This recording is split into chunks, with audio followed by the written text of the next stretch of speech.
Welcome to the fourth episode of Flies on the Ball. In this episode, we are going to be discussing the African Cup of Nations. We could start with looking at recent games and the controversy surrounding this Africa Cup of Nations. It's a controversy that hasn't really appeared in previous years. I think it started off a few months ago when Jurgen Klopp made an off-the-cuff comment saying that AfCon was a little tournament. Now, you could construe that in a number of ways. You could say that he's being condescending and disrespecting a competition that many African players, if not all, take very, very seriously. To them, it's the Euro Championships to them, basically. It's that important. Or you could just say that his English wasn't good and they kind of misworded it. Either way, it does open up an interesting discussion. To what extent do we in the West respect AfCon? Do we care about it? And is that respect kind of influenced by a form of subconscious racism, maybe? Almost. I mean, for me, what it's more to do with, probably for most people, is just to do with a sort of, so compared to like the Copa America, for instance, obviously we here have got quite a Eurocentric view of football, so we obviously prioritize things like the Euros. But when it comes to something like the Copa America, like we can understand that one because historically that has been a major international tournament for a lot of very good international teams, and we're already very well aware of the fact that a lot of very good players come out of South America. Whereas I feel like with Africa, we're probably still becoming more accustomed to that. And at the same time, though, like it is something we should absolutely be accustomed to at this point, because right now, if you were to consider who's the best player in the Premier League, most people would probably say Mohamed Salah, who of course is an African footballer. But yeah, it's just that whole thing of maybe Africa not being considered as much of a hub for like great footballers when it absolutely is. You know, you do have a lot of great footballers coming out of Africa, so something like AfCon is therefore historically devalued by us in Europe. And so this, unfortunately, is just a continuation of that. At least that's how I view it. There maybe is a mild degree of racism in it as well. I wouldn't put that past us, I'm afraid. Not us specifically. I just mean some sections of the media, some sections of Yeah, I don't think it's deliberate. When it comes to individual players as well, a lot of African players are seen to be dominant in certain areas of the game, in physical areas, and they're not seen to be technically adept as they are. Yeah. Could you argue that's based on racist stereotypes? Yes. Yeah. That definitely touches upon something that you see in multiple sports, really, or at least have seen in the past. A stereotype that if you're from a certain part of the world, you're going to be physically adept, but you won't have the intelligence. I don't think most people in this country think of the Africa Cup of Nations. I think most people aren't necessarily unaware that the competition exists, but are not so aware when it's on, why it's happening, what it means, because we're just not shown it. I mean, I haven't seen anything before this year on like Sky Sports or BBC Sport really to do with the Africa Cup of Nations, other than this year when it is, which is interrupting like the regular football season, at least in European competitions. Yeah, does it not normally? I assume. I mean, I think it does normally, yeah, but it's just that issue being brought more to light again, especially in light of things like COVID. And like a lot of, and you know, obviously also the fixture pile up, so a lot of players being injured and stuff, and so people just view stuff like AfCon, something like AfCon as just just this other inconvenience. You know, ex players are off to play in some whatever tournament or whatever. Yeah. So unfortunately, it gets a bad rap, probably for that reason. But we would never say that. Like if we had to interrupt, I mean, next season we're interrupting the season. Yep. For the World Cup. Indeed. We could interrupt the season for the Africa Cup of Nations. This year there are time constraints, like granted because of the late finish, the early start to the next season to accommodate all of that.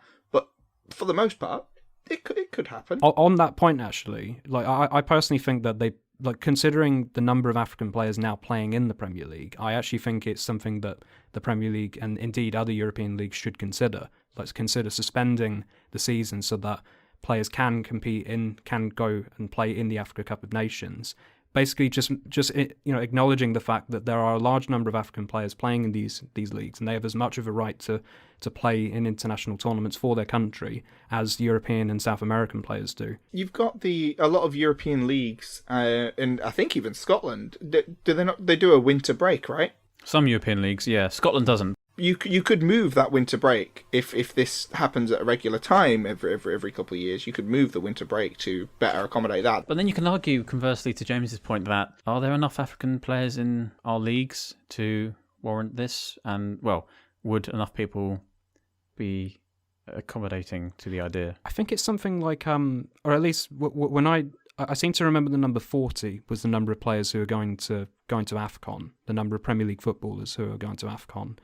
I know in particular actually that 10% of that, i.e. four of those players were Palace players, but I still think that it's just like a.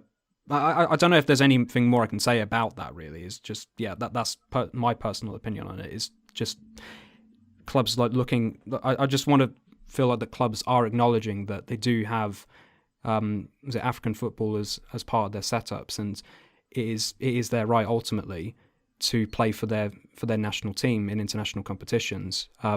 Rather than viewing the AfCon as like an inconvenience, it would be better if the season was structured in such a way that it accounts for AfCon and the fact that players are going to go and play in that competition. Basically, in order to ensure that it's elevated to the same sort of status as the Euros and the Copa America.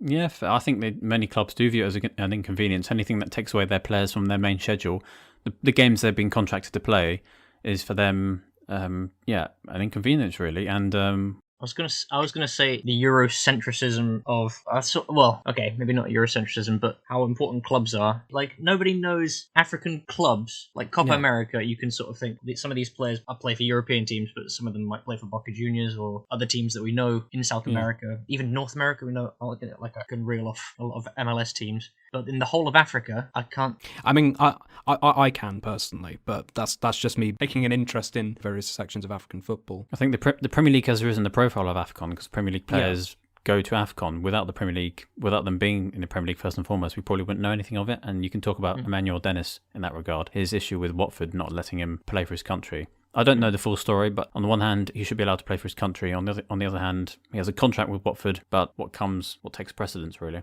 The thing is, we would never accept it if there were English players, let's say Kane or Declan Rice or Calvin Phillips or Pickford, whatever, were playing for, I don't know, a Saudi Arabian team like Al Ahly or whatever. We would never accept it if they refused to let players go to the Euros or to the World Cup. No. More specifically the Euros, because the World Cup is obviously a world event. We would never accept it, and we shouldn't have to, and neither should the African clubs. I think the other thing I suppose with AfCon as well is that because me saying obviously that you get a number of African players playing in the top European leagues, and also beyond the top 5 European leagues, so like in the Belgian league, in the Portuguese league, etc. But obviously, like with quite a few of these teams, so like I'm looking at some of the recent results now, there'll be some teams here that will like be fielding players that you will not have heard of. Like for instance, you got one of the opening games of AfCon was Ethiopia versus Cape Verde. Most players for Ethiopia, I checked this, they actually play in Ethiopia, because I don't know if that's because football's probably not as big in Ethiopia, and so there's just not quite as much talent coming out of the country, so most players tend to just play in Ethiopia. But it means stuff like that, it just probably makes people think, oh, well, it's just whatever tournament. Because even for teams, even some of the bigger teams like Egypt, yes, you'll get players like Mohamed Salah or Mohamed El Neni or Trezeguet who all play in the Premier League, but then you'll equally get players who play for teams like Al Ahly or Zamalek, who are teams in Egypt. So players you will never have heard of and won't be at the same level of quality as the likes of some of those Premier League players. But of course, the problem with that is you get that in the Euros as well. You get that with like some of the Euro qualifiers will have involved teams like San Marino or the Faroe Islands, or will have and even in the competition itself, you'll have teams that will have like the occasional really good player, but then they'll equally be playing alongside players that are not quite as good. So, like, for instance, with Wales, it was quite interesting to see, Gareth Bale lining up alongside Johnny Williams, just stuff like that. But I can't help but think that it's probably further, we'll probably have more knowledge of Welsh players, though, because they play in the English football pyramid.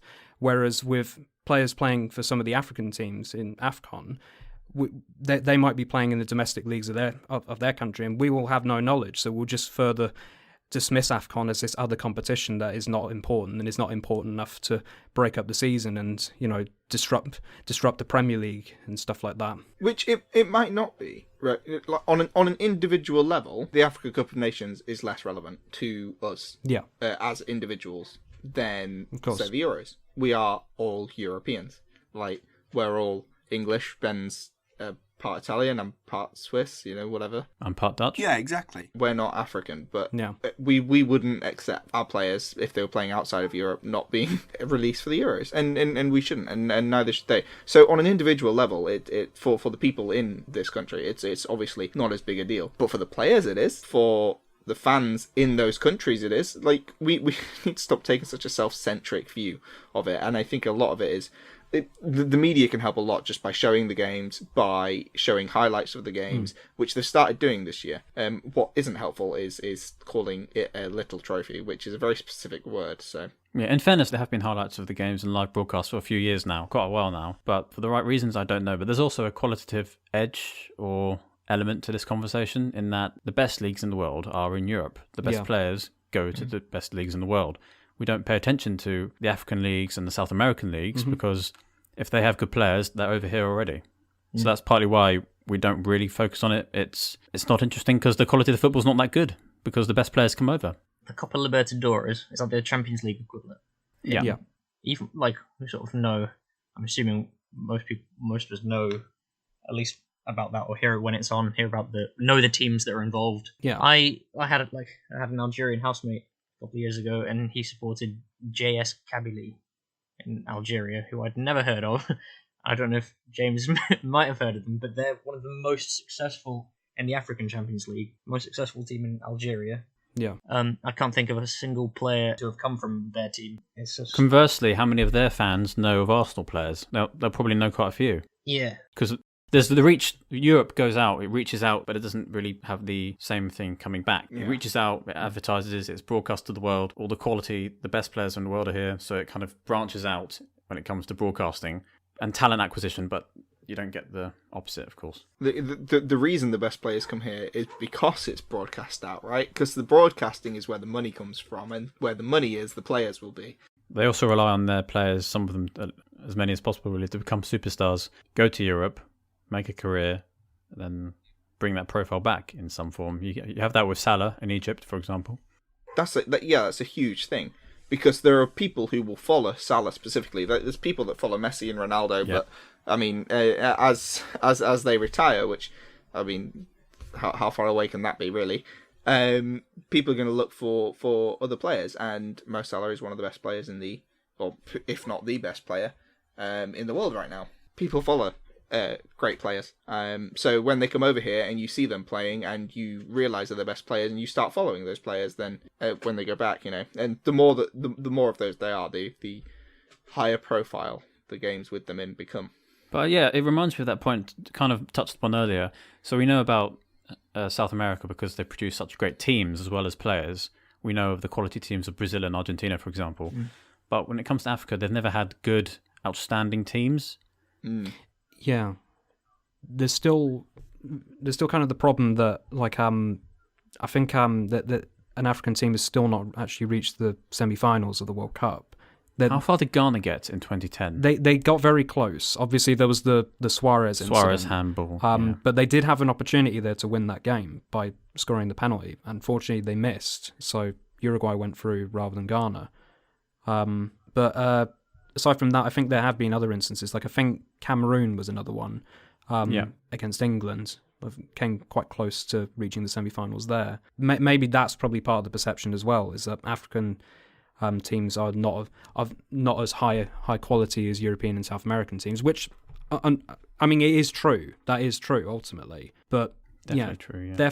But thereby devaluing the competition, and like, pulling off stunts like saying, what was that thing again that Watford did to ensure that Emmanuel Dennis didn't go to AfCon? So, something like a missed like late email or something. So pulling off stunts like that to ensure that players are kept playing for their clubs and don't get the opportunity to play for their country. When it comes to stuff like that, and just the general perception of it being a competition of lower quality, therefore meaning it's not as important. We can just keep players here playing for our clubs, and they don't need to bother with their national teams. It just it gets silly. Yeah, there's we kind of touched upon the overall perception the West has of Africa in relation to the quality of the players and the quality of the teams. I was wondering, as a kind of side point, to what extent do you think that the corruption that surrounded the awarding of recent World Cups, which is touched upon mostly with Russia and Qatar, but to a lesser extent South Africa, do you think that kind of viewpoint and the success of the 2010 World Cup, do you think that had an effect on our view on football in Africa at all? Maybe. To be honest, actually, with this competition itself, with this current AfCon, this year's AfCon, there are, I believe I saw, I tend to watch, I don't know if you've heard of HITC7's YouTube channel. I tend to watch his videos a fair bit, and he did a video recently talking about some of the various problems surrounding this particular AfCon. And but one I noticed from the other day, because I got the opportunity to watch a little bit of the opening game between Cameroon and Burkina Faso, and with that one, what I noticed is that the stadium was enormous. It was a 60,000 capacity stadium in Cameroon, and it was named the Paul Biya Stadium. It was completed recently, and the reason it's called the Paul Biya Stadium is because Paul Biya is the president of Cameroon and has been for a very long time. He's one of the longest reigning non-monarchic leaders in the world. He's basically your quintessential African dictator. That whole idea of the stereotypical African dictator, and so his naming of the stadium, the Paul Biya Stadium, is just again a sort of extension of his grandiosity and his cult of personality. And I imagine, therefore, that probably one of the criticisms levelled at this particular AfCon is just a sort of association with Paul Biya and his government. And indeed, that probably extends to just people's perception of AfCon in general, that basically Africa is this underdeveloped continent, and so therefore the football is not as great. The competition is going to be lackluster. I don't know what you think of that. Like, do you think that plays into it? People sort of perceiving Africa as just a wholly underdeveloped continent, and therefore AfCon is therefore devalued as a result? I think politics definitely plays into it. Well, politics plays into football all over the world. So I think it definitely has an influence in Africa. Not saying this is right, by the way. I'm just saying that this is probably the perception. Oh, I think I can understand it and how it feeds into it. The political scene in Africa, or at least our perceptions thereof, probably do have an influence on how we view football in Africa. Does it have an influence on how we view football in Europe, for example? Do our views of a certain country and the political scene in that country influence how we view the football? Stereotypes, perhaps. Political national stereotypes probably have... There's plenty of countries. I'm sure there are plenty of leagues that are sort of looked at like, oh, that corrupt. Like, that's just that one specifically. For some reason, is full of corruption. Portuguese refs are all like, they're all corrupt and stuff. There's a lot of stereotypes definitely play a part, and stereotypes are based on politics and economics and all a variety of factors, historical factors and so on. So it definitely has an influence, probably subconscious. As with all the stuff we've been talking about, it's mostly subconscious over here, I think, because no one would suggest openly or consciously think that AfCon is a waste of time. Well, I say no one. Most people wouldn't initially think that. Well, some people would. That's some the thing. People would.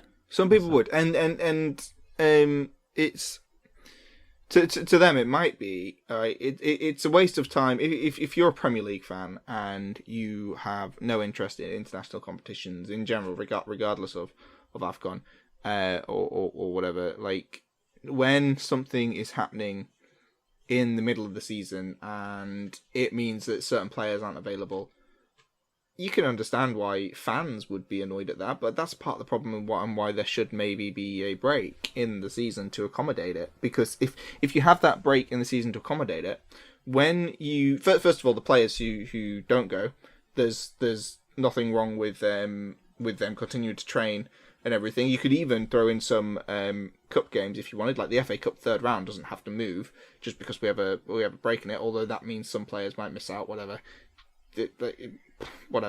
But if you put a break in, say, the Premier League, then suddenly people aren't going to be annoyed that they're missing players, but they might still want to watch football, so they might switch over to watch the players that they would otherwise be missing in AfCon. Yeah. So consumers get a constant stream of football.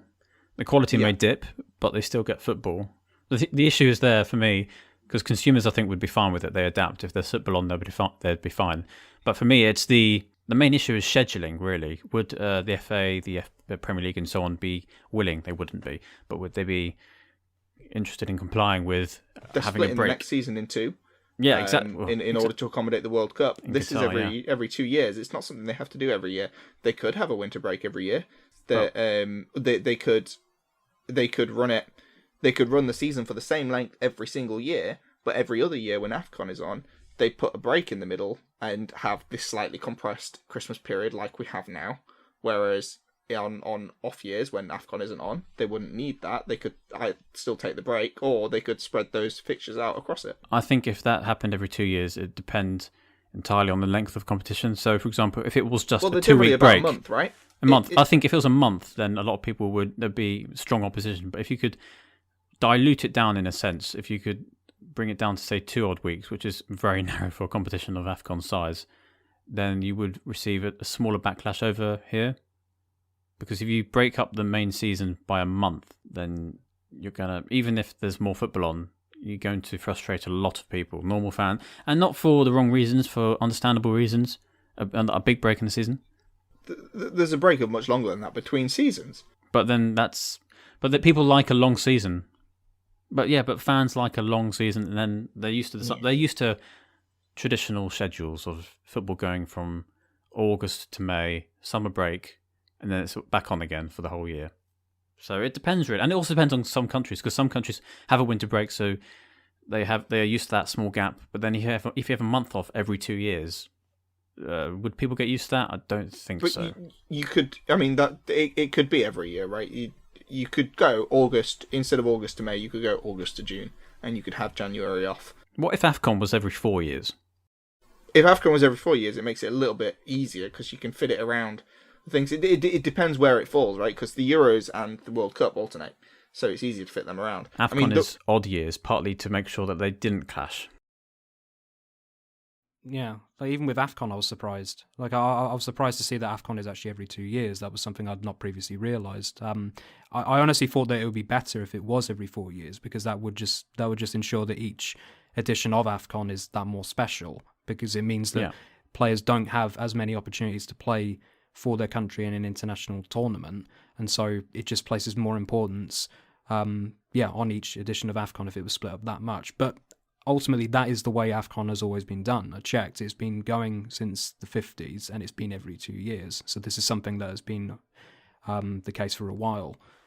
Problem is, if we asked if it changed, would it be changed clearly because of Western-centric views on the schedule? Yeah, that's probably why it hasn't changed before. I was going to say, like, because that's also been discussed about the South American football season. So there was a discussion like, would they want to change the way the Brazilian league and the Argentinian, I particularly remember the Brazilian league. They talked about this. Like, would they want to move the Brazilian league so that it coincides with the European football seasons? Because one big problem that you have right now with South American football is you'll get, I think the season starts in like January, and then halfway through the season, so you'll have like a set of players, you'll have like this team, you'll have this settled team that's really good, and you'll have particular standout players, and then you get to a point in the season halfway where it's the transfer window for European football clubs, and so a bunch of those players will get picked up, including very young players, and so it decimates that team, and then for the latter half of the season it's trying to pick up the pieces. So it means that the Brazilian league can be really chaotic, all the more chaotic when you've also got to play the state league games in addition to the national league. So the discussion was to move the season so that it coincides with the European leagues, so that you wouldn't have that problem. But then, of course, that raises a bunch of other issues because, like, for instance, the summer in Brazil is like way worse. It's almost inhospitable. Actually, it's almost like really not good to play during sort of high summer. But it again goes back to that whole thing of it's very Eurocentric. It's a very Eurocentric way of looking at things, that the Brazilian league should suddenly kowtow to the way European football is structured as opposed to the way it's always been. I also, one thing I just realised actually, like even me suggesting that AfCon be done every 4 years as opposed to 2 years, even that is quite a Eurocentric view of mine, because the thing with that is, I was saying that players only get so few opportunities to play in international competitions. When it comes to the World Cup, African teams historically aren't as successful. There still hasn't been an instance, as we said before, there still hasn't been an instance of an African team reaching the semi-finals of the World Cup. So as a result of that, like me saying that, AfCon should just be every 4 years. The thing is, that means, I suppose, on the whole, less international football for a lot of these teams. That's I've just sort of come to the realization of that a little bit. That perhaps, because of African teams' relative lack of success in the World Cup, that's probably the reason why AfCon tends to be every 2 years and is every 2 years instead of just the usual 4 years, because it just ensures that there is more international football for African teams. Yeah, I think one of the worst things we can do for AfCon, or with regards to AfCon, is move our schedule to a bi-yearly World Cup and Euros. Yeah, I think that would be terrible. That would be a disaster for them because, they're expected to prioritise the World Cup, and also if you've got AfCon and the World Cup happening in the same year, you've not got no time for your league. No. And your leagues in general. So yeah, I think that would be, because moving the World Cup every 2 years and the Euros every 2 years is all about money for us, and it's not taking into account world football. It's the least beneficial thing for world football. The only people it's benefiting is the pockets of FIFA and the sponsors. The sponsors, the clubs, not the clubs, the countries that win the right to host a cup as legitimately as they do that. I was wondering how Premier Leagues European clubs in general might respond were there to be a shift towards highlighting AfCon more than it is at the moment. Because on the one hand, you could, if you're being optimistic, you would hope that, for example, Premier League clubs with African players would be more accommodating and support their African players. On the other hand, you could see in the future, well, these players, they're good, but we lose them for a month. Is it worth having them? Should we start buying players from other areas, players from other countries, from other continents, who won't be missing for a month, a crucial month? Do you think that could be a possible consequence of whatever conversation we are having at the moment? Or do you think this overall conversation is just, maybe we're blowing things out of proportion? What do you think?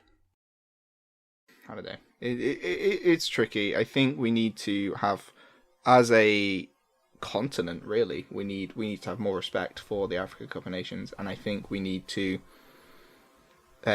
instead of talking about how that competition or Premier League clubs should be forced to allow their players to be gone. There should be no excuses for not allowing your players to go, and the Premier League itself should seriously consider whether the right thing is to continue playing the league, because it's 3 or 4 games in January, right? January games tend to be 1 a week. Now, COVID issues obviously mean we've got postponements, more games. Future years, AfCons won't have that issue, we hope. And the Premier League should seriously consider accommodating that better by telling clubs they have to send them out. I was just going to say, like, ultimately, that is the risk you carry, though. If you recruit African players, they are going to play in AfCon. That's just simply the case. If they have a problem with that, well, then you shouldn't have signed a player who's going to go and play in AfCon, then, should you? But equally, we shouldn't discourage Premier League clubs from signing African players. No, we shouldn't do. Is the League Cup in doubt? Is the League Cup future in doubt? When I'm talking in English terms, of course. If we put more emphasis on AfCon, because then if we theoretically moved around the fixture schedule, then more clubs will say, well, we can't play all these cup fixtures. And the League Cup is the theoretically least important. So would we just push that down? Is that an indirect consequence of a potential fixture rearrange? No, I don't think it would be. We have the Premier League season has 38 games in it. Then we have cup games and FA Cup games, whatever, League Cup, FA Cup, Europa League. So a club can theoretically be in 4 competitions. Managers would disagree, though. Managers would say we need to focus on this because football's more intensive. We don't want to have these distractions. They have to consider the monetary value. Where's the money coming in? We need to focus. Certainly, well, then again, you could argue there's a differentiation here between the clubs that vie for European competitions and so have more money circling around the pot and need to focus on certain competitions and therefore don't want to focus on the small clubs, on the small competitions than the other clubs, I suppose. Yeah, well, that's the problem. It's specific teams that don't like the cups, and it's not fair to scrap the cup because Liverpool and Man City see them as pointless because they mean a lot more to a lot of other people. Man City don't, to be fair. Man City don't. They've won quite a few. At most, you're in 4 competitions, right? You're in the FA Cup, the League Cup, the Europa League or Champions League, and the Premier League. At most. Is that right? Now, the Premier League is 38 games, and the Europa League is knockout after your group stages anyway, as is the FA Cup. FA Cup is straight into knockouts for Premier League teams. No more replays for many cup games. Yeah, I've got rid of those. Well, replay shouldn't be a part of it anyway. Yeah. It shouldn't need to be. That is one thing I will agree with. That we don't need replays in cup games. And I think the League Cup. Do we go straight into knockout stages for the League Cup Premier League teams? Yeah, but then they're two-legged. Yeah, kind of strange. Yeah. Well, they Semi-finals shouldn't be. are That's the thing. two-legged, You can scrap one of the legs, but you have at most 4 competitions. Championship teams. They're still in 3 of those competitions. and they've got a longer Granted, league season. they might get.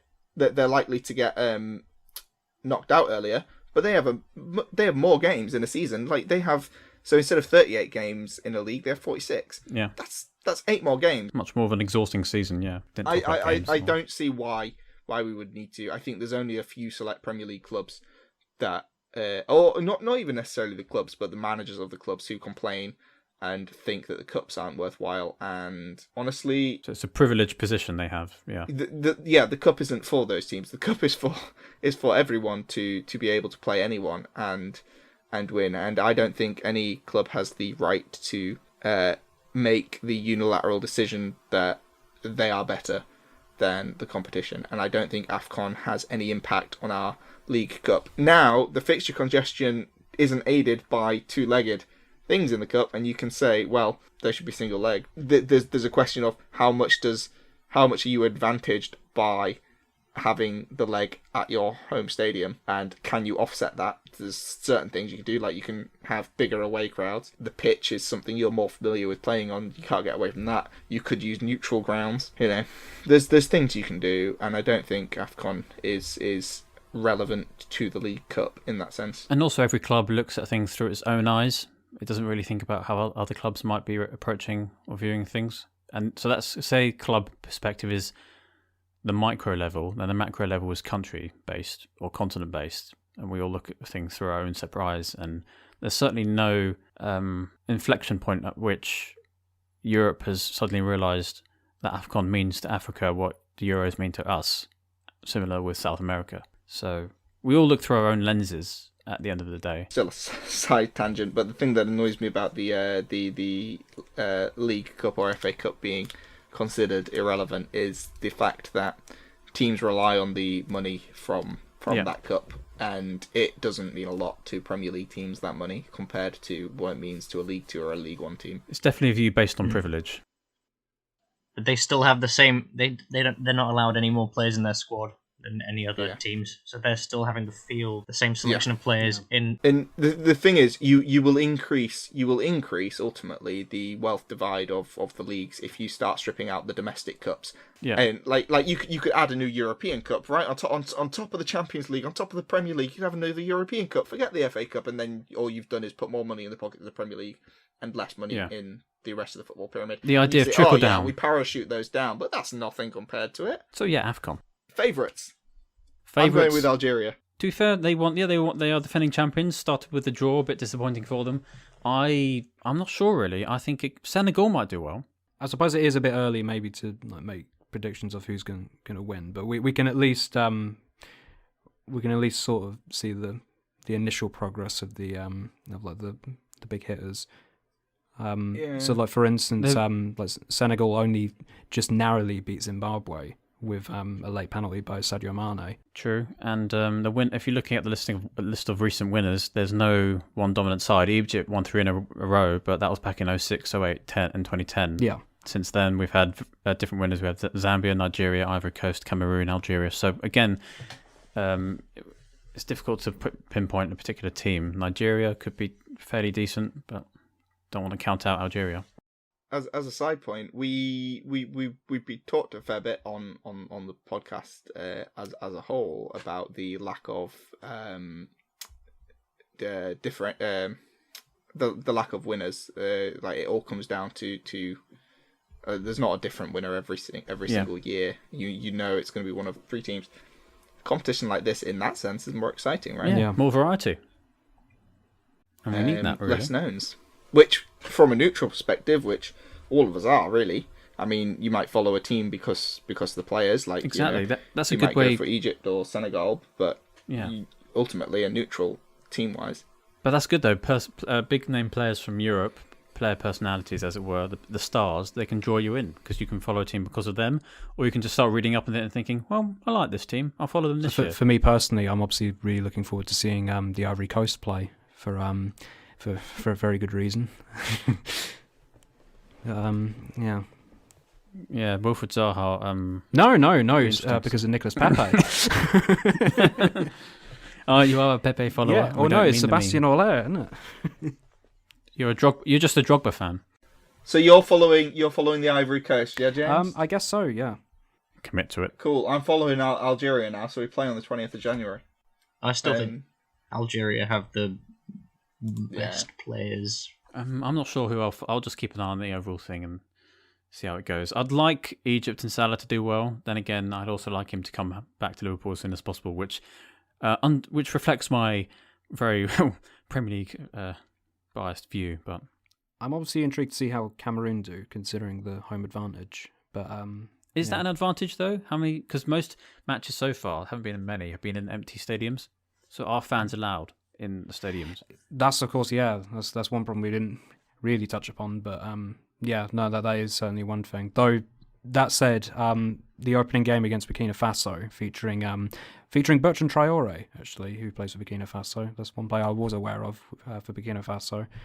That game was packed to the rafters. It looked like it was supposed to be an 80% crowd, I think, but it looked like it was more than that. But that's because it was Cameroon. Attended by the president himself, indeed. Thank you for listening to this episode of Flies on the Ball. Tune in next week for episode 5.